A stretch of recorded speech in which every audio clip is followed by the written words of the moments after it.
মুদি দোকানে যাওয়াই কাল বীরভূমের শিউরিতে নাবালিকা ক্রেতাকে ধর্ষণের অভিযোগ দোকানদারদের বিরুদ্ধে। ঘটনার পর থেকে উধাও অভিযুক্ত, তাকে গ্রেপ্তারের দাবিতে উত্তাল হাটজন বাজার এলাকা। দোকানে ব্যাপক ভাঙচুর চালায় উত্তেজিত জনতা, পোড়ানো হয় টায়ার।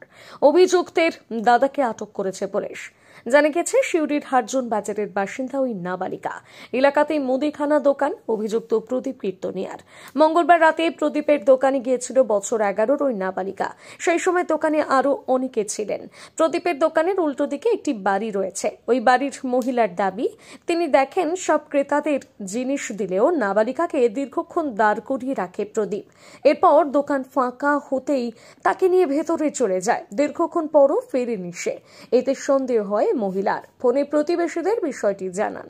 সবাই মিলে গিয়ে প্রদীপের বাড়িতে গেলে নাবালিকাকে দেখতে পাননি। ততক্ষণে পিছনে দরজা দিয়ে তাকে বের করে দেওয়া হয়। যদিও শেষে অভিযুক্ত চাপের মুখে বিষয়টা স্বীকার করে বলে দাবি প্রতিবেশীদের। এদিকে নাবালিকা বাড়ি গিয়ে গোটা বিষয়টা জানায়। রাতে থানায় অভিযোগ দায়ের হয়। পুলিশ নাবালিকাকে মেডিকেল টেস্টের জন্য নিয়ে যায় হাসপাতালে। বুধবার সকাল থেকে অভিযুক্তকে গ্রেপ্তারের দাবিতে উত্তাল হয়ে ওঠে হাটজন বাজার এলাকা। অভিযুক্তের বন্ধ দোকানে ভাঙচুরের চেষ্টা করে উত্তেজিত জনতা। জ্বালানো হয় টায়ার। রাস্তা অবরোধ করেন মহিলারা। পরে পুলিশের উপস্থিতিতে পরিস্থিতি আয়ত্তে এসেছে।